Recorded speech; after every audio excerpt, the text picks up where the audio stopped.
మహాభారత యుద్ధం పూర్తయిన తర్వాత ధర్మరాజు హస్తనపురంను రాజధానిగా చేసుకుని సమస్త భారతదేశానికి చక్రవర్తి అయి పరిపాలిస్తున్నాడు. దేశంలో ధర్మం 100% తోచా తప్పకుండా పాటించబడుతోంది. పురోహితుడైన ధౌమ్యుడు వచ్చి పాండవులతో, అయ్యలారా, మీరు అన్ని ధర్మాలను పాటిస్తూ రాజ్యం పాలిస్తూ ఉంటే మీ రాజ్యంలో ఉన్న ప్రజలు కూడా ధర్మాత్ములుగానే ఉన్నారు. రాజ్ఞి దర్శిని ధర్మిష్ట పాపి చేత్ పాపినః ప్రజా రాజాన మరువర్తంతే యథా రాజా తదా ప్రజాః రాజాన మసువర్తంతే యథా రాజా తదా ప్రజాః అని శాస్త్రాలు చెబుతున్నాయి.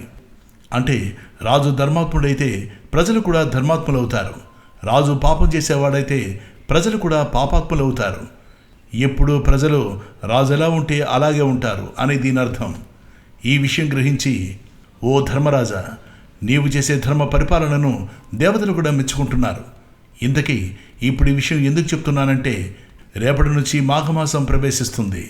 మీరందరూ ఉదయాన్నే లేచి సమీపంలో ఉన్న యమునా నదిలో మాఘ స్నానం చేసి, సూర్యారాధన చేసి, విష్ణు పూజలు కూడా చేసి దానాలు ధర్మాలు చేయవలసి ఉంది. అది గుర్తు చేయడానికే నేను వచ్చాను అన్నాడు. శాంతాకారం భుజగశయనం పద్మనాభం సురేశం. ధర్మరాజు సోదరుడు, ద్రౌపది, అంతఃపుర స్త్రీలు అందరూ గురువుగారి ఉపదేశాన్ని ఆచరించడానికి సిద్ధమయ్యారు. మాఘశుద్ధ ఏకాదశి నాడు అందరూ ఉపవాసాలు చేసి శ్రీమన్నారాయణుని పూజించడానికి ఏర్పాటు చేస్తున్నారు. భీమునికి చాలా దిగులుగా ఉంది. ఎందుకంటే అతను ఒక్కరోజు కూడా భోజనం చేయకుండా ఉండలేడు. అతని తిండి కూడా తక్కువేమీ కాదు. ఒక బండెడు అన్నం, పప్పు, కూరలు మొదలైన పదార్థాలతో సహా సులువుగా తింటే గానీ అతని ఆకలి తీరదు.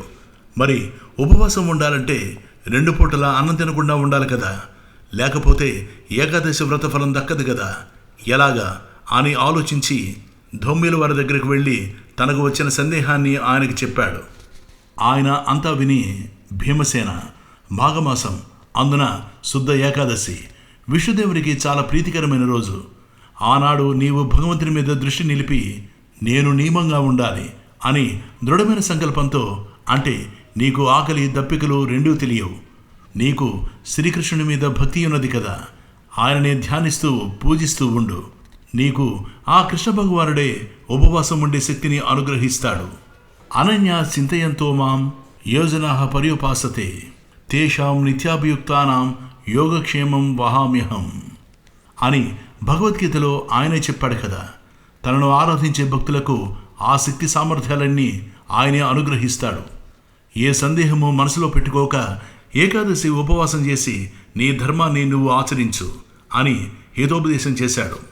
భీముడు గురువుగారి మాటల్ని శిరసావహించి ఆ మరునాడు ఏకాదశి రోజున యమునా నది స్నానం చేసి వచ్చి శ్రీ లక్ష్మీనారాయణ స్వామిని ఆరాధిస్తూ తన్మయుడై ఆకలి దప్పికలు మరిచి ఉపవాసం చేసి ఆ భగవానుని అనుగ్రహం సంపాదించాడు.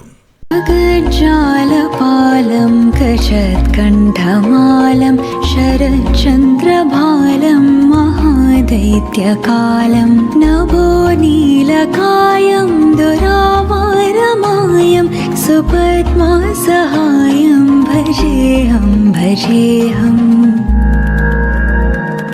సదాంబోధివాసం గలత్పుష్పహాసం జగత్సన్నివాసం శతాదిత్యభాసం గదాచక్రశస్త్రం లసత్పీతవస్త్రం హసచారువక్త్రం భజేహం భజేహం రమాకంఠహారం శృతివ్రాతసారం జలాంతర్విహారం ధరాభారహారం చిదానందరూపం మనోజ్ఞస్వరూపం ధృతానేకరూపం భజేహం భజేహం.